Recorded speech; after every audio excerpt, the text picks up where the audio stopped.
प्यारे भाई बहनों, आज का वचन है लूका। आप लोग वचन को ध्यान से सुनिएगा, क्योंकि वचन के द्वारा परमेश्वर आपसे बात करेगा। 10 का 38 हम पढ़ेंगे। मार्था और मरियम के घर यीशु। मार्था और मरियम के घर जब यीशु मसीह हमारे गए, तो दोनों बहनों ने किस प्रकार से प्रभु की सेवा की और किससे उसका भाग न छीना जाएगा, इस बारे में हम पढ़ेंगे। तो वचन को ध्यान से सुनिएगा। इस वचन के द्वारा परमेश्वर आप सबको बहुत बहुत आशीष देगा। हालेलुया।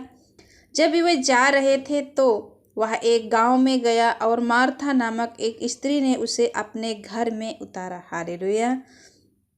मरियम नामक उसकी एक बहन थी। मरियम नामक वो मार्था की जो है एक बहन थी, वह प्रभु के चरणों में बैठकर उसका वचन सुनती थी। हालेलुया। जो भी भाई बहन आज इस वचन पर विश्वास करता है, परमेश्वर उस वचन के द्वारा आपको बहुत बहुत आशीष देगा। परंतु मार्था सेवा करते करते घबरा गई और उसके पास आकर कहने लगी, हे प्रभु, क्या तुझे कुछ भी चिंता नहीं कि मेरी बहन ने मुझे सेवा करने के लिए अकेले ही छोड़ दिया। हालेलुया। इसलिए उससे कह कि मेरी सहायता करे। मेरे प्यारे भाई बहनों, वो काम में व्यस्त हो गई, प्रभु यीशु मसीह के पास ना बैठी, परंतु मरियम प्रभु यीशु मसीह के वचनों को सुन रही थी। प्रभु यीशु मसीह ने क्या कहा, आगे सुनिएगा। प्रभु ने उसे उत्तर दिया, मार्था, हे मार्था, तू बहुत बातों के लिए चिंता करती और घबराती है। बहुत बातों के लिए चिंता करती और घबराती है, परंतु एक बात अवश्य है और उस उत्तम भाग को मरियम ने चुन लिया है, जो उससे छीना ना जाएगा। यदि आप परमेश्वर के वचन को चुन लेते हो, परमेश्वर के वचन पर चलते हो, प्रभु का वचन आज आपसे कह रहा है, आपसे वो कोई वस्तु छीना ना जाएगा जो परमेश्वर आपको देना चाहता है, क्योंकि आपने परमेश्वर की आज्ञाओं पर चला, परमेश्वर की बातों को माना, परमेश्वर के दिखाए हुए मार्गों पर चला। हालेलुया। तो 11 में लिखा है, चेलों को प्रार्थना करना सिखाना। चेलों को प्रभु यीशु मसीह ने प्रार्थना करना कैसे सिखाया, आइए हम वचन के द्वारा बात करते हैं। वह किसी जगह प्रार्थना कर रहा था। जब वह प्रार्थना कर चुका तो उसके चेलों में से एक ने उससे कहा, हे प्रभु, जैसे यूहन्ना ने अपने चेलों को प्रार्थना करना सिखाया, वैसे ही हमें भी तू सिखा दे।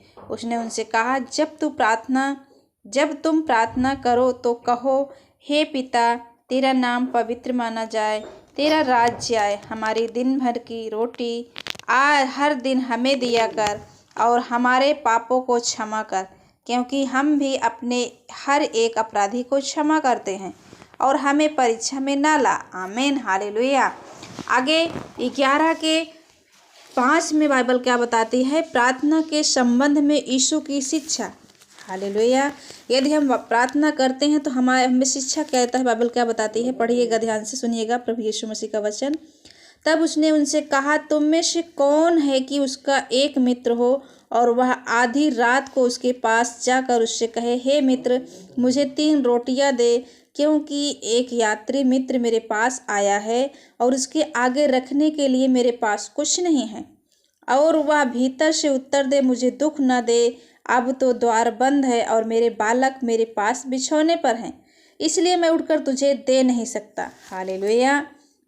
मैं तुमसे कहता हूँ, यदि उसका मित्र होने पर भी उसे उठकर ना दे, तो भी उसके लज्जा छोड़कर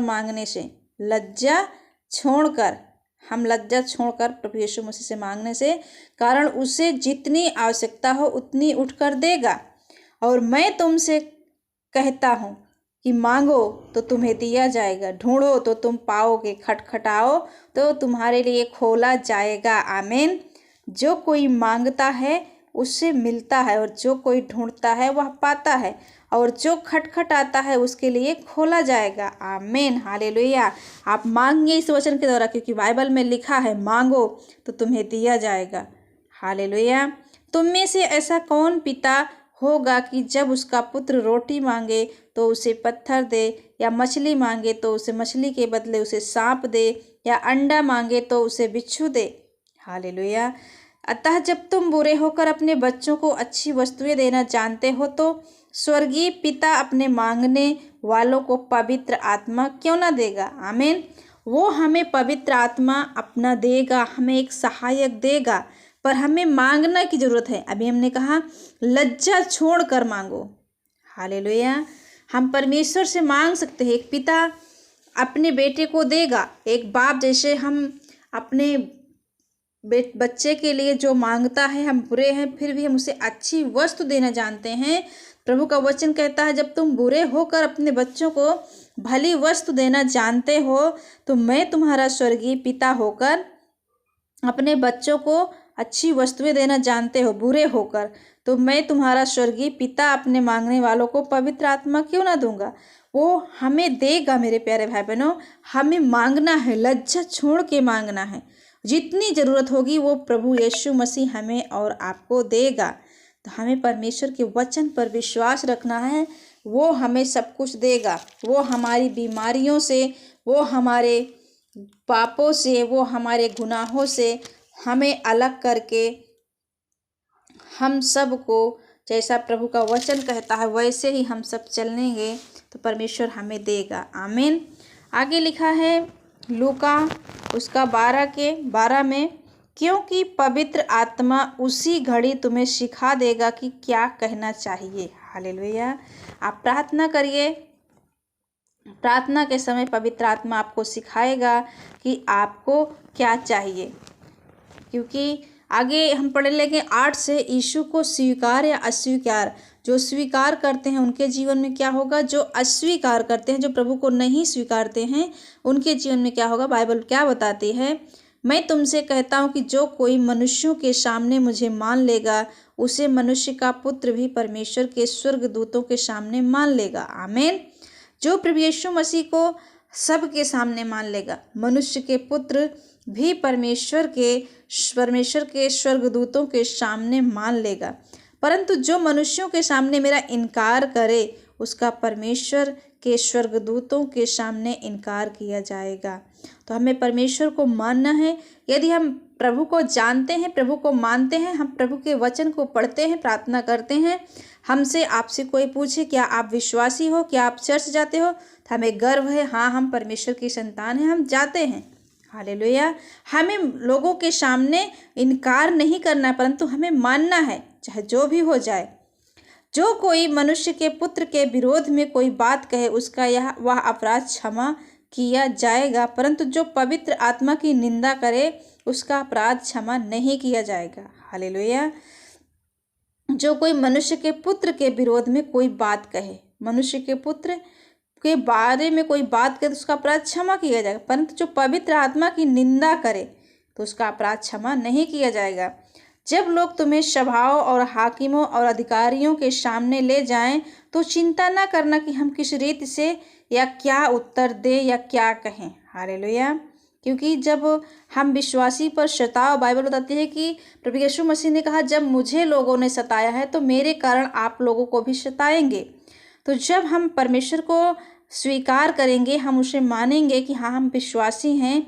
यदि हमें लोग सभाओं में हाकिमों के पास या अधिकारियों के पास ले जाएं, तो हमें ये नहीं चिंता करनी है कि हम उनके सामने क्या बोलेंगे, किस रीति से उनको उत्तर देंगे। ये सब हमें चिंता नहीं करने की ज़रूरत है। हालेलुया। क्योंकि बाइबल बताती है, क्योंकि पवित्र आत्मा उसी घड़ी तुम्हें सिखा देगा कि क्या कहना चाहिए। वो आपको बताएगा, वो आपके होंठ को, आपके जुबान की अगुवाई करेगा और वो आप पवित्र आत्मा के द्वारा आप बात करोगे। हालेलुया।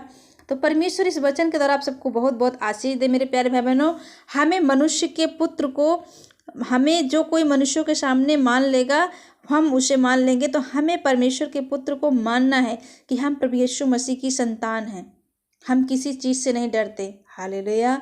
तो परमेश्वर कहता है कि जो मनुष्यों के सामने मेरा इनकार करेगा, मैं भी परमेश्वर के और स्वर्गदूतों के सामने उसे इनकार किया जाएगा। वो आपको इनकार करेगा। यदि आप प्रभु यीशु मसीह को लोगों के सामने नहीं मानते, अपने आप को नहीं ग्रहण करते कि मैं प्रभु यीशु मसीह को जानता हूँ, मैं चर्च जाता हूँ, मैं बाइबल पढ़ता हूँ, मैं एक विश्वासी हूँ, तो परमेश्वर आपको, जब आप परमेश्वर के सामने जाओगे तो वो भी आपको इनकार कर देगा, वो आपको नहीं पहचानेगा, क्योंकि आपने प्रभु यीशु मसीह को इनकार किया है। हालेलुया। तो मेरे प्यारे भाई बहनों, हमें परमेश्वर को इनकार नहीं, परंतु हमें उसे स्वीकार करना है।